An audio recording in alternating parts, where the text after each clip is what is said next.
Avec l'avènement du télétravail, la distinction entre le travail et la vie privée a pris un coup de flou. Pas juste parce que le travail s'impose à la maison, mais aussi grâce au fait qu'on se permet un peu plus d'organiser notre horaire puis d'entremêler le travail, la vie domestique et familiale.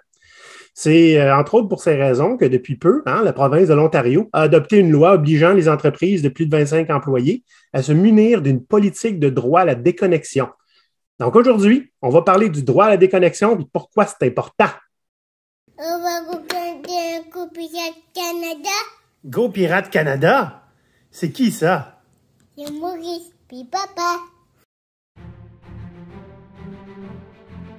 Olivier et Maurice, je veux dire Pierre, sont deux entrepreneurs barbus pour qui la vie professionnelle et la vie personnelle pourraient tout à fait se mélanger pour créer un cocktail catastrophique. Cependant, ils ont réussi à déconnecter à leur manière pour éviter de reproduire les réflexes d'un monde du travail qui en demande de plus en plus. Voici leur histoire. Bon, Pierre, peut-être que si Maurice réussissait un petit peu mieux à déconnecter, il serait avec nous aujourd'hui. Ha, ha, ha, ha. Ouais, il est encore malade, puis je vais prendre le relais. Donc, pensez pas que c'est une mutinerie, là. On n'a pas jeté notre capitaine par-dessus bord. C'est temporaire. Il est tout à fait capable de le faire seul, hein? De s'acheter par-dessus bord. On fait des blagues, mais je dois régulièrement rappeler à Maurice, qu'il faut qu'il pense de mettre son esprit sur autre chose que le travail. Puis récemment, il n'a pas bien le choix, hein? Il fait une pneumonie. Donc, pour ceux qui le connaissent, vous ne serez pas surpris de savoir qu'il se sent mal de se reposer, qu'il voudrait revenir au plus vite, puis qu'il pense quand même au travail. Mais il est comme ça, tu sais. Ben oui, ça ne me surprend pas de Maurice. Ouais. Pour lui, le travail et la vie privée sont pas mal tout le temps été la même chose. Tu sais, il est entrepreneur depuis qu'il est petit. Hein? Sa première compagnie, il l'a fondée à 9 ans, on s'entend. Là. C'était pas sûr que c'était incorporé. Mais tu sais, être entrepreneur depuis que tu es petit, ça ne rend pas nécessairement les choses faciles. En fait, c'est difficile de scinder où commence la vie familiale puis où arrête le travail. Hein? Oui. Puis des fois, c'est ça, la surcharge peut mener à des maladies, des problèmes physiques dans notre corps. Et avec l'âge, ça s'accentue. Oui.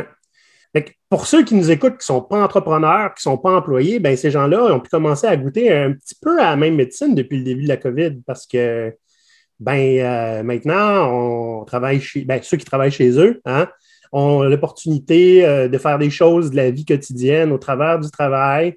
Puis, c'est pas grave, je reprendrai ce temps-là ce soir, etc. Puis, on commence à voir que c'est un petit peu plus difficile de séparer l'un et l'autre. Aujourd'hui, on va parler des pour puis des contre, il y en a peut-être, du droit à la déconnexion. Comment réussir notre propre droit à la déconnexion individuelle? Puis comment co-créer des règles pour un droit à la déconnexion en entreprise, si vous voulez le faire. Donc, ça va être ça, l'épisode d'aujourd'hui. Ça te convient, Pierre? C'est excellent, merci. Parfait. Avant ça, petite publicité, puis on se revoit tantôt.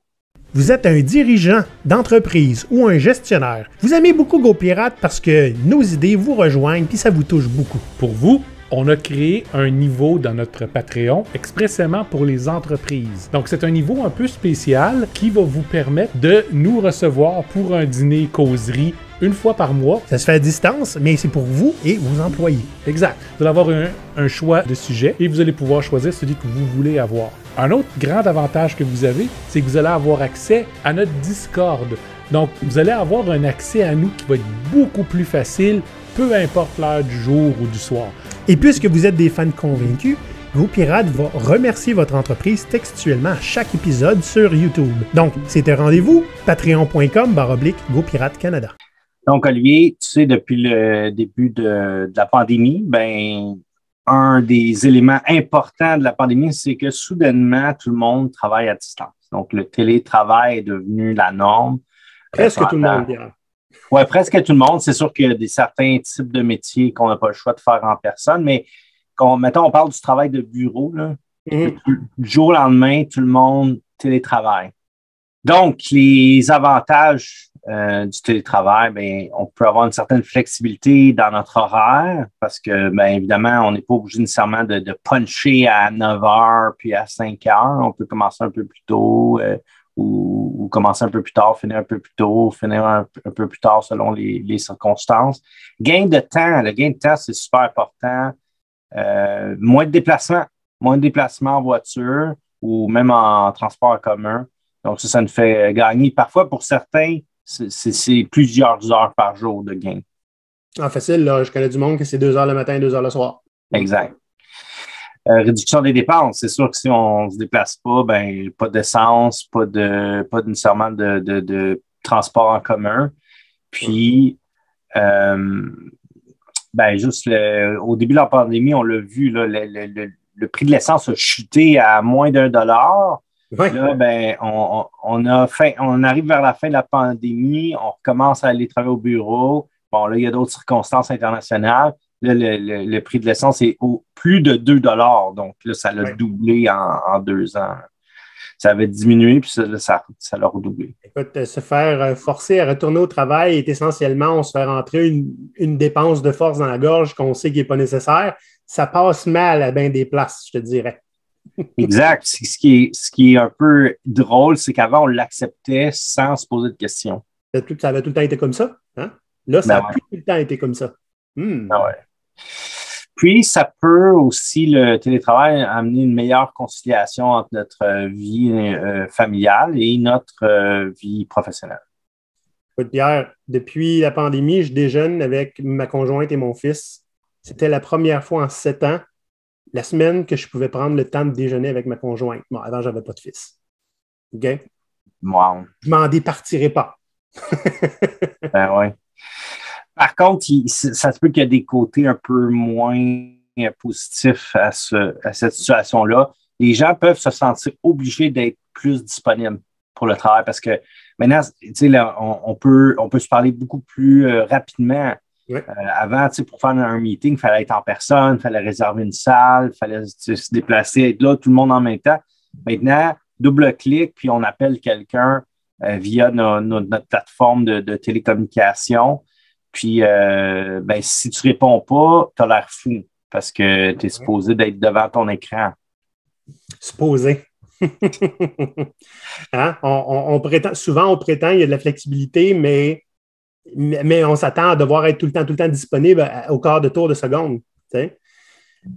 Puis, ce qui est intéressant avec ça aussi, Pierre, c'est qu'on se sent souvent obligé d'être plus disponible parce qu'on est disparu 15 minutes pour faire une brassée de linge, parce qu'on était s'occuper du garçon qui voulait de quoi manger.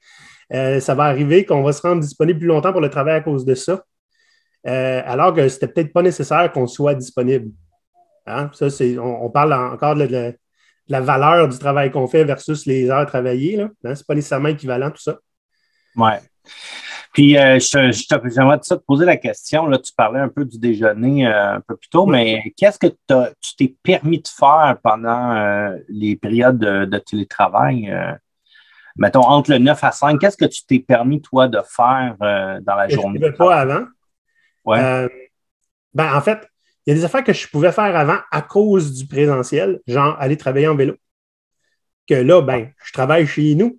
Fait que je me suis permis de faire des rides de vélo. Quand il faisait beau, de faire des marches, d'aller, tu sais, aussi aller manger au restaurant le midi. C'est juste que c'est une longue marche d'1 heure quasiment, là, aller-retour. Tu sais, ce qu'on faisait au centre-ville, hein, on va sortir au restaurant aujourd'hui. Fait que j'essayais de reproduire les affaires qui me manquaient parce que clairement, on marche beaucoup moins à cette heure, puis ça peut être dur pour la santé un petit peu. Qu'est-ce que je me suis permis? C'est sûr qu'étant entrepreneur, Pierre, j'ai un petit peu plus de contrôle sur mon horaire, à moins que je sois consultant à temps plein et que je doive m'adapter à l'horaire du client. Mais tu vois, nous, avec le télétravail en ce moment, on s'est permis la semaine de 4 jours. Même des fois 3, hein, il y en a une qui est flottante, mais d'habitude, on travaille pour nous. On fait l'enregistrement de GoPirate, etc. Fait qu'on s'est laissé du lest pas mal. Puis le fait qu'on ait un client que nous-mêmes, on a été chercher, on a pu mettre des conditions qu'on n'aurait peut-être pas pu mettre si on avait été, par exemple, on avait passé par une agence. Fait que nous, on s'est dit, on travaille entre 9 et 16. Donc, ça veut dire avec 1 heure de dîner, donc 3 heures le matin, 3 heures l'après-midi. Puis, on peut être disponible en dehors de ça si c'est possible. On va en reparler plus tard. Mais l'idée étant, on essaye de limiter notre temps pour pouvoir, que nos journées soient des bonnes journées, productives, mais pas trop demandantes, parce que on l'a vécu par le passé, puis on n'est pas parti en affaires pour reproduire les patterns du passé. Tu sais. Exact. Puis, tu sais, il y a des gens aussi qui sont même allés jusqu'à complètement changer leur horaire. Là. Tu sais, le 9 à 5, il n'y a rien d'obligatoire là-dedans dans certains domaines, surtout dans le domaine, mettons, plus créatif ou, je sais pas moi, même la programmation ou le design graphique ou tout ce qui demande de la solitude, si on veut, pour faire son travail. Il y en a qui ont décidé de travailler le soir ou la nuit. Même traditionnellement, c'est du travail de 9 à 5, mais on s'est entendu que la créativité, ça ne se commande pas entre 9 et 5. Ça peut arriver à n'importe quelle heure de la journée. Absolument. Puis j'en ai connu qui ont fait gardons les meetings le matin. Fait que je travaille le soir, je me pointe le matin, puis je prends mon après-midi. J'en ai vu un ou deux faire ça. Ouais. Ouais. Ça prend une compagnie qui est compréhensible, puis si tu es capable de livrer les résultats, par exemple, c'est quelque chose qui se négocie. Exact. Puis peut-être que c'est même mieux pour la productivité, la créativité, d'avoir eu, tu sais, de concentrer ça entre 9h et 5h, tu sais. Quelques heures le matin, une pause, on fait autre chose, quelques heures avant le dîner, après ça, un lunch, quelques heures. Tu sais, plusieurs segments. Tu sais, on pourrait faire plusieurs segments de travail, même si on étale notre 7-8 heures de travail sur une plus longue période, mais avec des pauses. Puis pour répondre à ma propre question que je t'ai posée un peu plus tôt, moi, ce que je me suis permis de faire durant la pandémie, c'est des fois des siestes le midi. Ah oui. Je m'ennuie. Les journées là, que j'ai trop de travail, je m'ennuie de ma sieste. 15-20 minutes. Ouais. Oui, exact. Juste un power nap. Là. Ouais. 15 à 20 minutes, c'est parfait. Puis ça me rebooste mes batteries pour l'après-midi. Ah, c'est bon, ça. Mais ça, là, Pierre, ce qu'on parle, c'est une nouvelle réalité qui date depuis 2020. Mais voir un petit peu c'est quoi la réalité du travail depuis toujours. Parce que c'est pas une pandémie qui a changé ça tant que ça. OK? Depuis qu'on travaille, depuis que le monde est monde, on va dire depuis Taylor, OK? La majorité de notre vie tourne autour de notre travail, on s'entend. Nos journées sont organisées pour le travail. Les horaires des garderies sont organisés pour le travail. Les horaires des magasins, souvent, sont organisés autour du travail. Et tout ce qui est loisirs, cinéma, pas beaucoup de films le jour. On choisit où on habite basé sur notre travail. C'est quand même intense de réaliser ça. Là. On n'a pas le choix. Il faut qu'on travaille pour pouvoir vivre. Il y a bien des gens qui vont choisir de ne pas avoir d'enfants ou d'en avoir en fonction de leur travail, en fonction de leur revenu, etc. Fait que le travail a une très, très grosse place dans notre vie. Oui, puis je te dirais même, juste le point de dire on s'installe ou on achète une maison ou on décide d'habiter à un endroit par rapport à notre travail. L'effet pervers de ça, c'est que les gens qui ne sont pas heureux au travail, qui sont dans un environnement toxique, vont faire le choix de rester dans cet environnement-là parce qu'ils ont une hypothèque, ils ont une maison à payer qui est dans une distance raisonnable de ce lieu de travail-là. Et l'effort de changer d'entreprise, changer d'employeur, leur demanderait un déplacement probablement plus long le matin et le soir. Et donc, leur choix d'habiter proche du travail pour sauver du temps de déplacement fait en sorte qu'ils sont pris dans un carcan, ils ne sont pas capables de se sortir d'un environnement toxique. Oui. Ah non, c'est quelque chose. Et des fois, c'est juste une cage dorée aussi. On a fait un épisode là-dessus, comment sortir d'une cage dorée. On se convainc qu'on a tellement besoin de cette job-là, mais ce n'est pas tout le temps vraiment le cas. Vous irez voir l'épisode si ça vous tente. Le fait que le travail ait autant d'importance et d'emprise sur notre vie, on en parlait un petit peu avant l'épisode, Pierre, c'est que on se crée des moyens de défense pas nécessairement de défense, mais des moyens d'être capable de vivre ça sans que ça ait trop d'impact négatif pour nous autres. Parce que t'imagines-tu avoir à gérer ça tous les jours à la pièce, on virerait fou. Donc, on crée des routines. On crée des choses pour tolérer ça plus facilement. Donc, ce que tu décris là, Olivier, en anglais, on appelle ça un coping mechanism. Ouais. Un mécanisme pour soutenir ou supporter la situation. Donc, se créer une routine, c'est typique. personnel. Je pourrais te raconter une histoire personnelle sur le sujet. Il y a plusieurs années, là, j'étais dans la vingtaine. J'avais un travail que j'aimais, c'est pas ça le problème. Mon problème, c'était le déplacement. Parce qu'à l'époque, je conduisais pas, je me déplaçais en transport en commun. Mon travail était situé dans le nord de la ville, puis j'avais une copine à l'époque sur la rive sud de Montréal. Donc, ça me prenait, de chez moi au travail, ça me prenait environ 1h15 de transport en commun. Puis après ça, si je partais du travail et j'allais chez ma copine, ça prenait 2 heures, 2h30 de déplacement. Parce que là, c'était le métro, autobus, c'est long, il fallait attendre. Et je m'étais un peu bâti comme une routine. C'est que les lundis soirs, après le travail, j'allais m'entraîner. Les mardis, je me déplaçais, j'allais chez ma copine. Le lendemain, j'allais travailler. Ben là, ça me prenait 2 heures le matin pour me rendre. Le soir, le mercredi, je me souviens plus si je retournais chez moi ou je retournais chez ma copine. Mais en tout cas, bref, j'avais 2 journées par semaine, je m'entraînais. Quelques journées où j'allais voir ma copine. Le week-end, je passais du temps avec elle. Mais mon point, c'est quand je partais de chez elle, ça me prenait 2 heures et quelques. Quand j'allais chez elle, ça me prenait 2 heures et quelques. Et là, tout ce déplacement-là durant la semaine, là, c'est vraiment, ça s'accumule. Là. Bien, ça créait chez moi une espèce de fatigue. Et cette routine-là, je m'étais ancré dans cette routine-là pour être capable de soutenir ce rythme-là. Et un jour, ma copine m'a proposé de changer la routine. Et là, j'ai paniqué. J'étais pas vraiment bien dans cette proposition-là. Et c'est là que je me suis vraiment rendu compte que j'avais de l'anxiété à changer cette routine-là. La routine m'aidait à survivre à ce contexte-là. C'est ça. Le fait d'avoir à te déplacer pour ton travail, ça te crée une charge mentale qui était assez lourde là, sur tes épaules. Là. Exact. Et un petit peu pour ça, puis pour montrer aussi comment on se crée des routines hein, pour réussir à, je ne vais pas dire survivre, Pierre, mais c'est un peu ça, hein, à ne pas craquer sous tout le besoin, la responsabilité de notre travail. Là.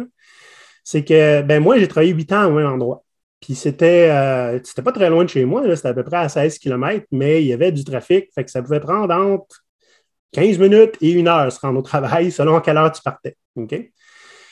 Et je me suis rendu compte de plusieurs choses, moi. Entre autres, que après plusieurs années, à tout le temps faire le même trajet, ça m'arrivait régulièrement que j'étais au travail, je regarde ma montre, 10h10. Je ne me souviens pas d'avoir conduit jusqu'ici. Je ne me souviens pas de m'être réveillé, d'avoir pris ma douche, d'avoir fait mon lunch, d'être sorti, d'avoir conduit. C'est comme si je me réveillais au bureau. C'était un peu paniquant les premières fois, je te dirais. On s'entend. La routine est tellement ancrée hein, pour que tu sois capable de tolérer tout ce qui vient avec le fait que ta vie tourne autour du travail, que c'était mes muscles qui faisaient le travail. Là. C'est de la mémoire musculaire. Mais là, des fois, je me demandais, OK, fait que si je ne me souviens pas d'avoir conduit, là, qu'est-ce qui aurait pu arriver si un fou était passé à côté de moi et qu'il aurait pu avoir un accident? Là, je veux dire, j'étais complètement zombie là, pour m'en aller travailler. Ça m'est arrivé aussi une fois, Pierre, j'allais au gym moi aussi à une certaine époque, hein, 3 fois par semaine, puis le matin avant d'aller travailler. Et beaucoup plus de fois que ce que j'aimerais admettre, je suis parti sans déjeuner, avec une pomme, j'ai mis mon sac de gym dans la voiture. Bon, je m'en vais au gym et tout d'un coup, oups, je suis rendu au travail, j'ai oublié d'aller au gym parce que ma routine a embarqué automatiquement. Ce qui fait, à cause de ça, quand ma conjointe est tombée enceinte, j'ai été terrorisé complètement à l'idée d'oublier mon fils dans la voiture, comme des histoires d'horreur qu'on voit trop régulièrement à mon goût puis que je ne suis pas capable de lire dans les nouvelles parce que ça me traumatise beaucoup trop.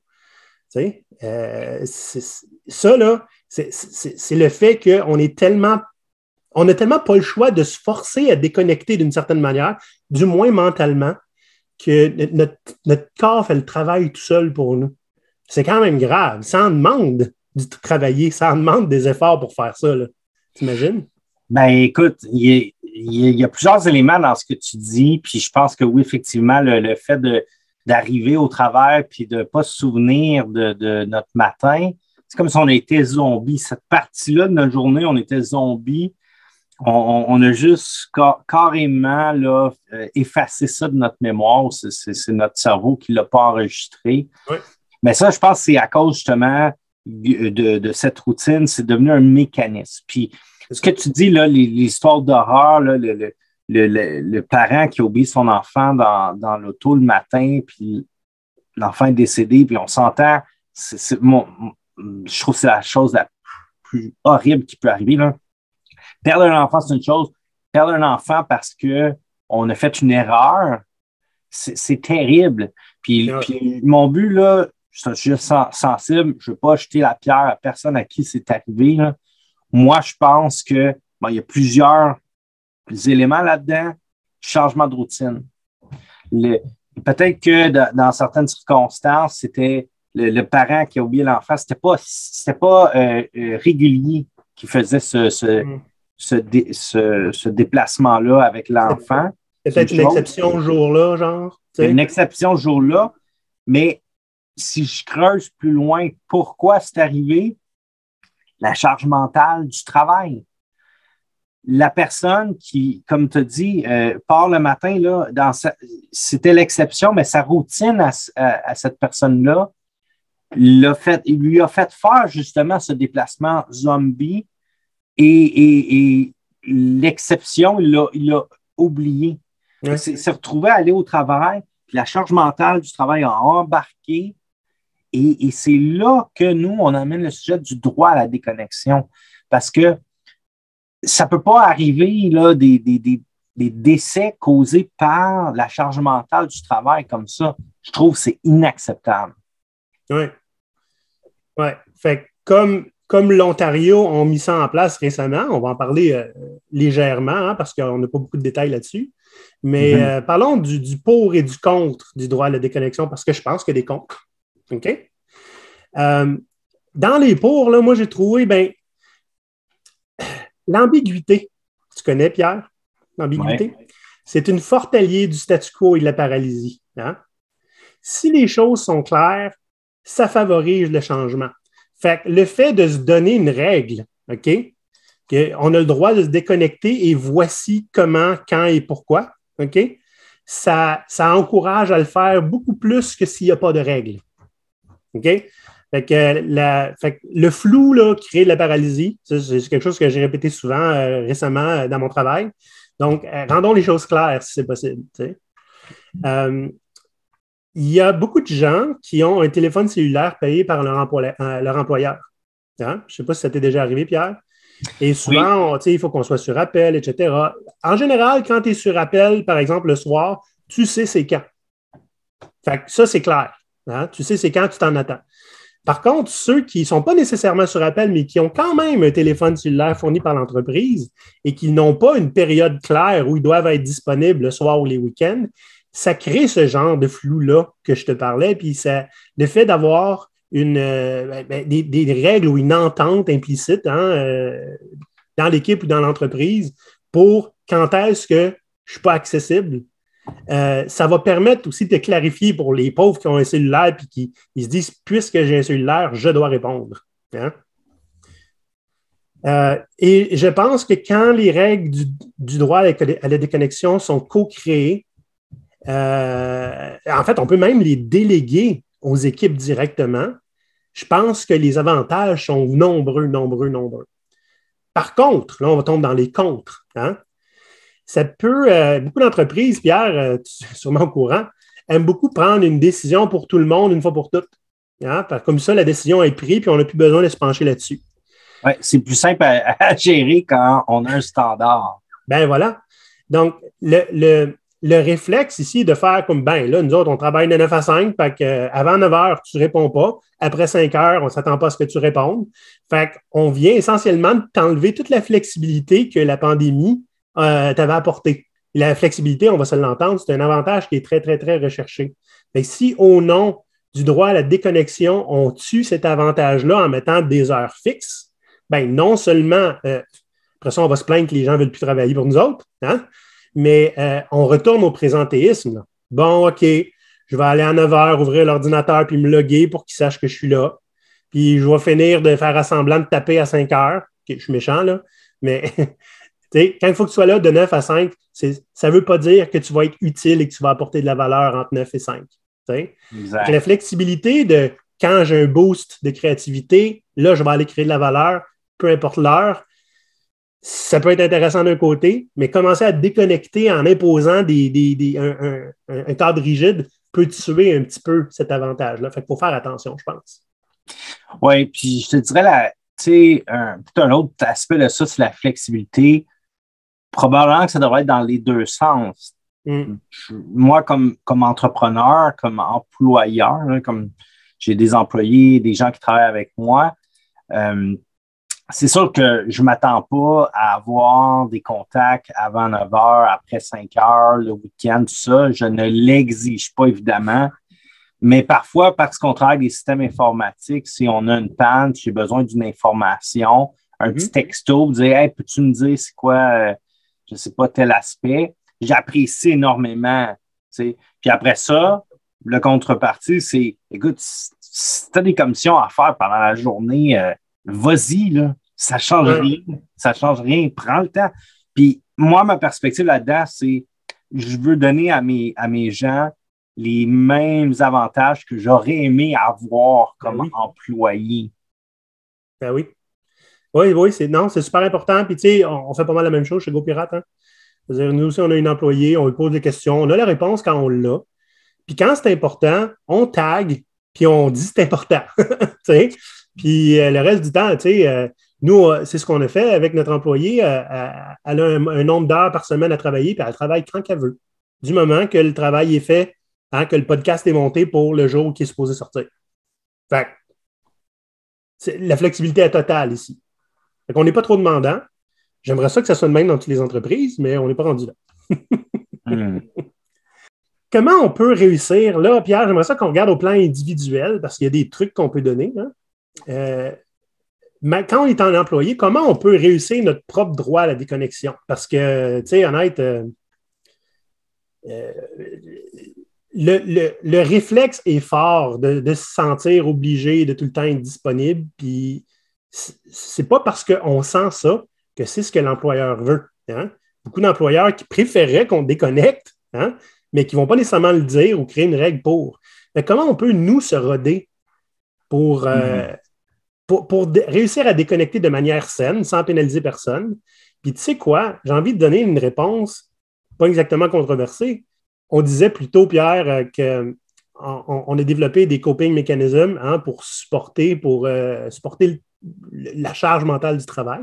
Pourquoi on n'utilise pas ce généreux moyen de défense-là pour le côté lumineux de la force? Hein? Pourquoi on ne se crée pas des routines au lieu de pour supporter le travail, pour déconnecter? Tu sais, moi, par exemple, j'ai des impératifs que c'est facile à donner comme excuse en plus. Je n'ai pas le choix. J'ai un service de garde qui est ouvert entre 8h et 16h. C'est bien de valeur. À 16h, je pars chercher mon fils. Meeting, pas meeting. Okay? Je vais être dans l'auto, je vais être en vélo, je ne ferai pas en meeting. Fait que ça, c'est averti d'avance, c'est connu de tout le monde. Ça me force à déconnecter. C'est une solution facile. Hein? C'est mieux quand c'est vrai, parce qu'on pourrait dire que c'est le cas quand ce n'est pas. Mais ça m'aide beaucoup, honnêtement, parce que je n'ai pas le choix. Ben, effectivement, je pense que ce que tu décris là, c'est de se donner des règles, puis de les rendre explicites, de les exprimer clairement, puis de dire voici la ligne que moi je trace à ne pas franchir. Un exemple de ça, moi, personnellement, c'est l'heure du lunch. Ouais. Moi, je n'accepte pas de meeting entre midi et 13h. Pourquoi? Ben parce que j'aimerais que ça soit comme ça pour tout le monde, que les gens aient le droit de déconnecter le midi pendant 1 heure. Moi, j'en profite pour bien manger parce que manger sur le pouce tous les jours, c'est pas une bonne chose. Fait que je prends le temps de bien manger et ou de faire une sieste si j'en sens le besoin. Ouais. Mais la plupart du temps, on a des horaires très chargés. Surtout à distance, c'est facile de se faire des meetings Pourquoi? Parce qu'on n'a pas besoin de réserver de salle. Tout est virtuel. Mais je pense que ça devrait être sacré de dire, OK, tout le monde, là, on s'entend-tu là, qu'on décroche entre midi et 13 heures et on ne se fait pas de meeting le midi. Tu vois, moi, j'ai quelque chose de semblable, mais ça va arriver, hein, parce que on travaille avec des clients, puis généralement, avec les clients, ben, ça arrive qu'on ait des meetings qui finissent à midi, puis d'autres qui commencent à 13 heures. Mais ça va arriver, par exemple, que à cause de ça, ben, si je veux parler, il y a quelqu'un qui veut nous parler, un membre qui veut nous parler, quelqu'un sur LinkedIn qui a besoin d'aide, whatever, ben, lui aussi, il y a ça. Puis le seul moment qu'il y a, c'est entre midi et une. Fait que je m'arrange pour que ce soit une journée. Ça se peut qu'on parle entre midi et une, mais ça sera une journée qu'après ça, je peux prendre mon 1 à 2. Tu comprends-tu? Fait que mon heure est importante, mais c'est pas obligé d'être midi à une. C'est un bon point aussi. Ouais. Et en même temps, c'est ça, c'est la flexibilité d'avoir des périodes où tu es capable de prendre autre chose que la routine. Et c'est ça qui nous manque souvent dans les organisations, c'est qu'on est booké mur à mur. Oui. Mais là, après ça, quand il y a une urgence, mais tu n'as pas de place. Tu n'as pas de place pour traiter l'urgence ou l'exception.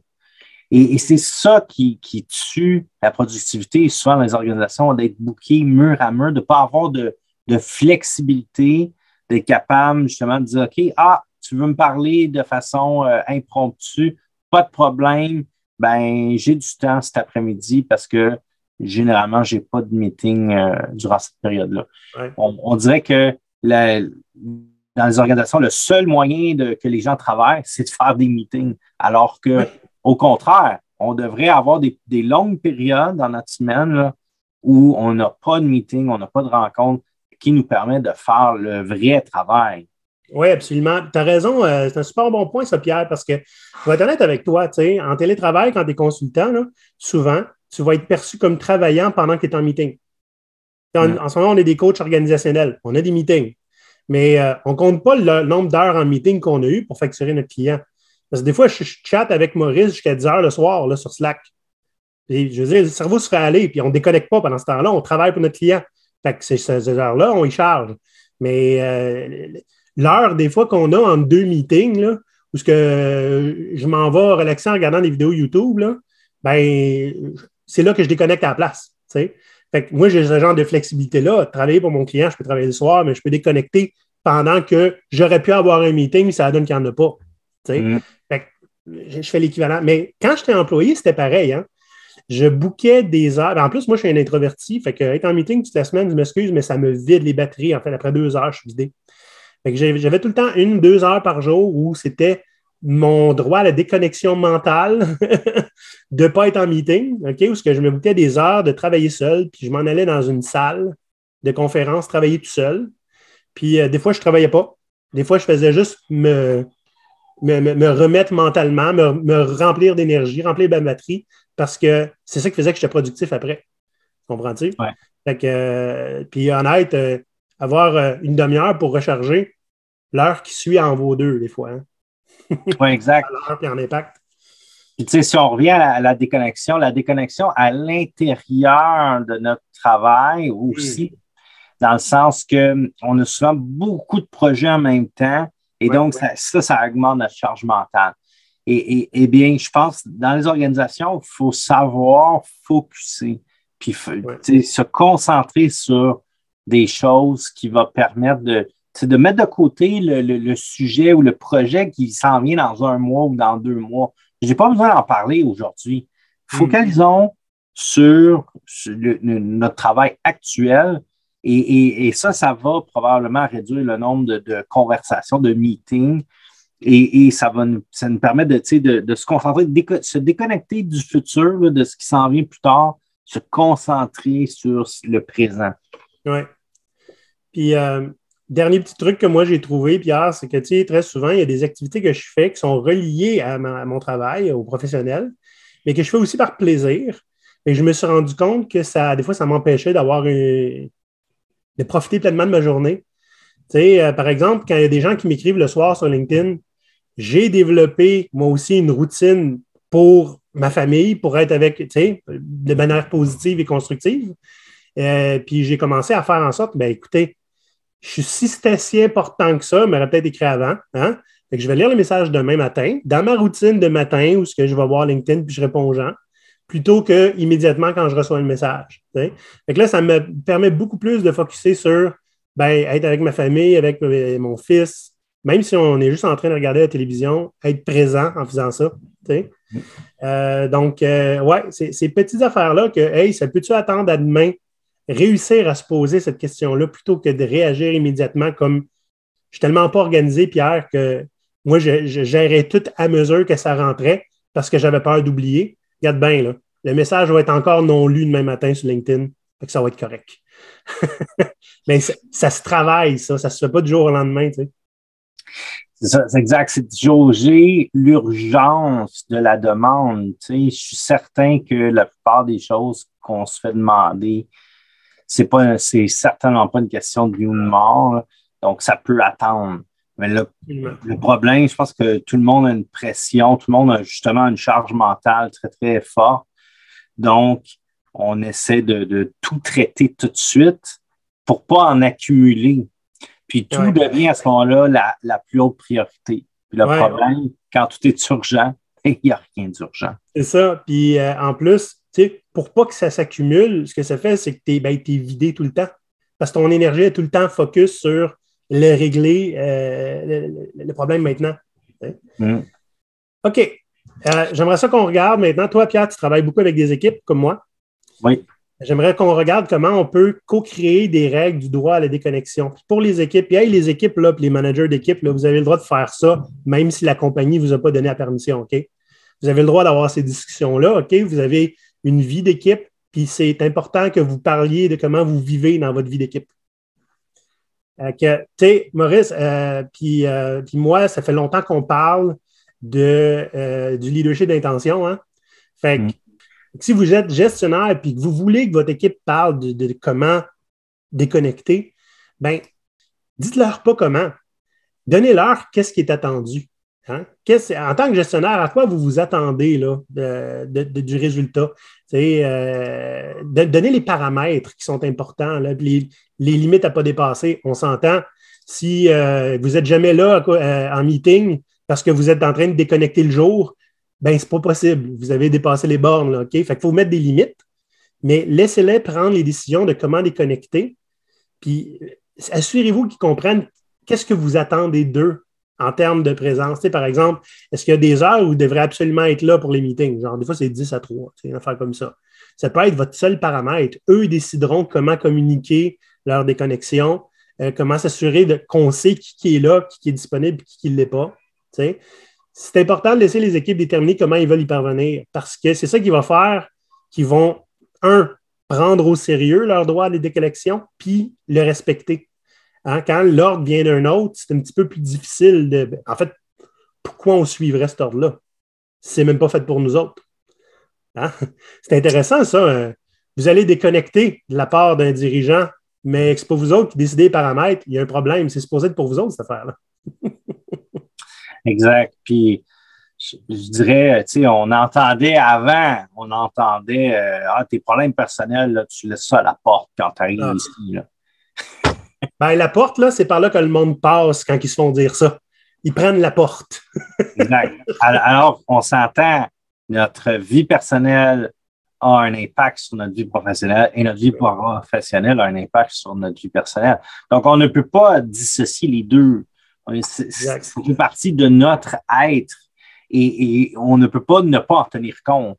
Le contexte de notre vie personnelle, il faut, en tant qu'employeur, je pense, ou en tant que gestionnaire, il faut en tenir compte parce que ça se peut qu'un de nos employés, aujourd'hui, c'est pas une bonne journée pour des raisons personnelles. Il y a des mécanismes pour ça. C'est, par exemple, faire un check-in le matin quand on arrive ou dans le début d'une rencontre, de déclarer notre état actuel.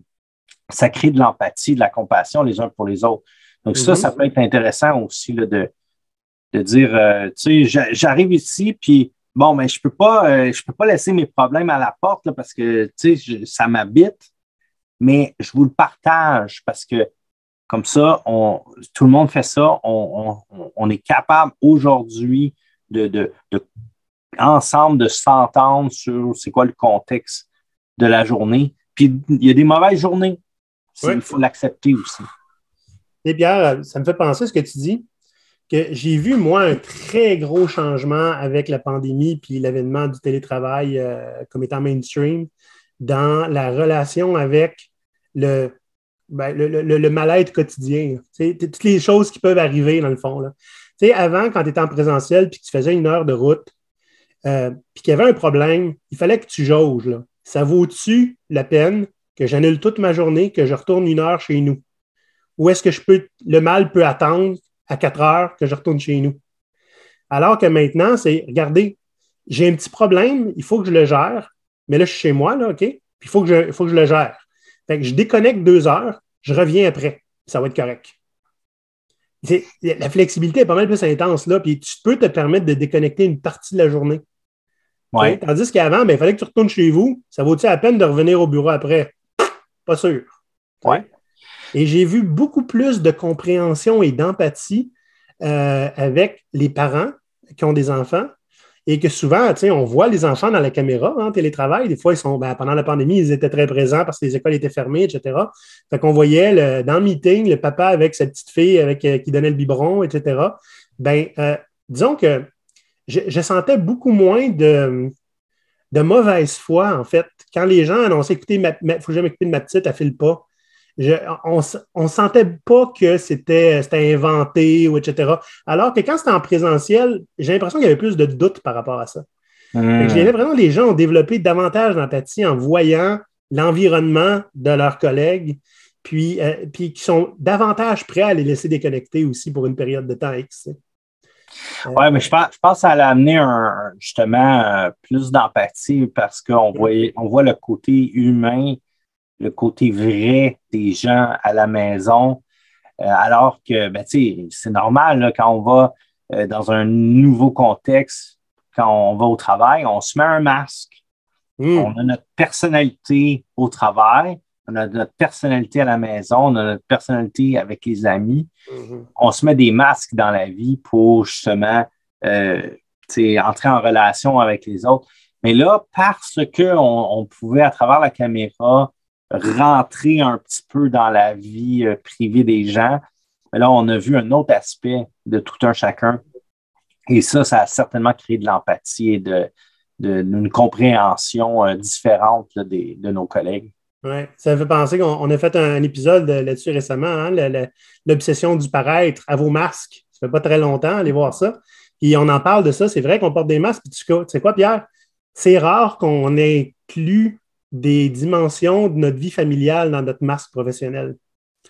Et là, il a commencé à apparaître parce que, on n'avait pas le choix, puis 2, c'était le cas pour tout le monde. Fait que il n'y a pas de honte là. Et je pense que ça va rester ça. Puis honnête, je pense que ça aide à la déconnexion. Le nombre de fois que j'ai entendu quelqu'un faire je file pas aujourd'hui, je suis pas malade, je file pas, je vais prendre la matinée, puis je reverrai à midi comment ça va, puis je vais peut-être me repointer. Puis les gens vont vas-y, man, on comprend. Parce qu'on a tous vécu des moments difficiles avec la COVID, puis l'isolement, puis tout ça. J'en ai vu beaucoup plus que, en fait, c'était juste pas possible de faire ça au travail. Là. Je vais aller chez nous, puis je reviens si tu avec 1h30 de route.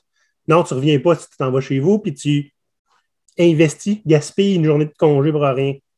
J'ai pas vu beaucoup de gens dire tu mettras une journée de congé aussi là-dessus, là, si tu prends une demi-journée. Hein? Regarde, reviens quand tu es prêt, puis on s'arrangera. Là. Fait que j'ai l'impression que la pandémie a créé une ouverture plus naturelle et déconnectée de manière informelle, hein? Comme vous avez raconté. Des fois, c'est juste avec ton équipe, c'est correct, on s'en occupe, on couvre, on va s'arranger. Maintenant, l'idée étant, est-ce qu'on peut rendre ça un peu plus formel? Donc, on en a parlé, hein, en Ontario, toutes les entreprises de 25 employés et plus doivent avoir une politique de déconnexion. Ce que je trouve dommage avec ça, Pierre, c'est que c'était à la bonne volonté des employeurs. Fait que on vous fait confiance pour faire ça si ça vous tente. Fait que, on verra ce que ça donne. J'ai surtout hâte de voir si ça va donner des choses positives ou négatives et si on va en entendre parler ou pas.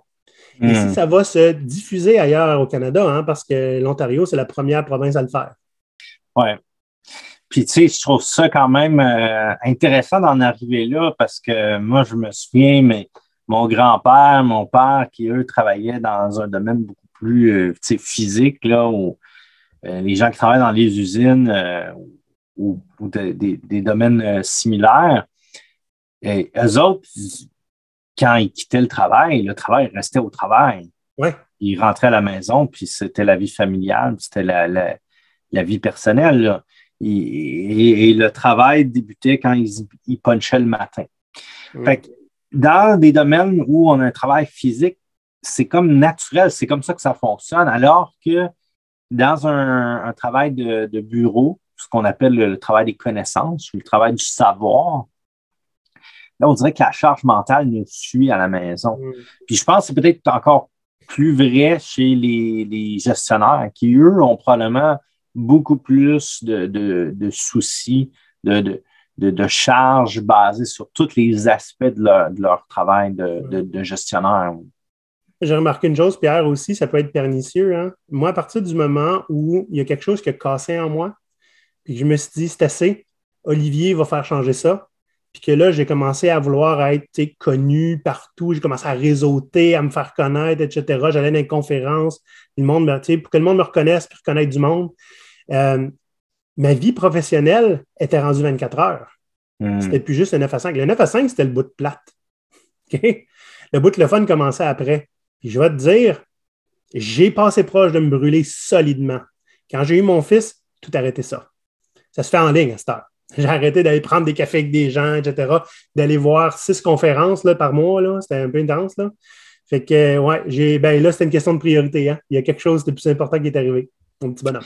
Oui, mais je pense qu'il faut connaître ses limites. Ouais. Et un autre point peut-être qu'on pourrait amener aussi, c'est on parle souvent le droit à l'erreur dans les organisations, mais aussi le droit peut-être à l'absence ou le droit au retard qui pourrait entrer dans le droit à l'erreur. Parce que si moi, je pars le matin puis je dois être à 9 heures dans un meeting, mais imagine, j'ai un accident ou j'ai une crevaison, puis là, je dois gérer cet aspect-là, ou j'ai une autre urgence associée à ma conjointe ou mes enfants, bien, tu sais, j'arrive en retard à la rencontre, puis avec transparence, j'explique, puis que ça serait le fun que j'ai de l'empathie, puis que j'ai justement que je ne sois pas blâmé parce que soudainement, je ne suis pas là à 9 heures. Là. Non, Pierre. Non, Pierre, le meeting est à 9 heures et tu n'es pas professionnel. Je suis d'accord avec toi. La vie arrive. Combien de fois tu prends ton GPS? Hein? Ah, ça va être bon, je vais être à temps, je vais être 10 minutes en avance. Puis 5 minutes plus tard, tu vas être 5 minutes en retard. Même le GPS ne le savait pas. Comment toi, il fallait que tu le saches. Hein? Exact. Ouais. C'est des bons points, Pierre. Il n'y a pas juste la déconnexion, finalement, qui est importante. Hein? Ce que j'aime surtout la discussion, c'est le droit à, comme si on n'avait pas le droit. En fait, c'est juste d'admettre que c'est là, je pense. Puis qu'il faudrait le prendre quand c'est nécessaire. Tu sais, je pense que le droit à la déconnexion, c'est aussi l'autre aspect, c'est la connexion, l'obligation de la connexion. Mais quand est-ce qu'on est connecté? Quand est-ce qu'on est déconnecté? Puis, tu sais, cet aspect-là, balance, vie familiale, vie personnelle et vie professionnelle, avec la pandémie, ça nous a amené une flexibilité, ça nous a amené des avantages, ça nous a amené des inconvénients aussi, parce que là, on s'attend à ce qu'on soit disponible plus souvent. J'ai hâte de voir avec le déconfinement, le retour au travail, on a des entreprises qui se dotent de politiques de flexibilité. Mais est-ce que justement le fait que c'est géré de façon peut-être standardisée, ça va créer d'autres types de problèmes? J'ai hâte de voir ça, puis ça pourrait être le sujet d'un prochain épisode. Je pense que c'était un bon mot de la fin, ça, Pierre. Fait que je vais laisser ça comme ça. Merci, Pierre, de ta présence. Les pirates, si vous avez aimé l'épisode, hein, puis la barbe de Pierre, allez faire un petit like, allez vous abonner. Peut-être qu'il va revenir plus souvent. Hein? Puis, mes chers, si vous avez trouvé des moyens de déconnecter qui sont intéressants, venez nous jaser ça sur LinkedIn. Ça va nous faire plaisir de d'en apprendre plus, hein, voir comment vous avez fait ça. Puis, effectivement, peut-être que ce sera un sujet qui reviendra, Pierre. D'ici là, mes chers pirates, à la prochaine et portez-vous bien et chargez-vous pas trop de travail. Bonne journée, les pirates! Bye! À l'abordage! À l'abordage! Ah!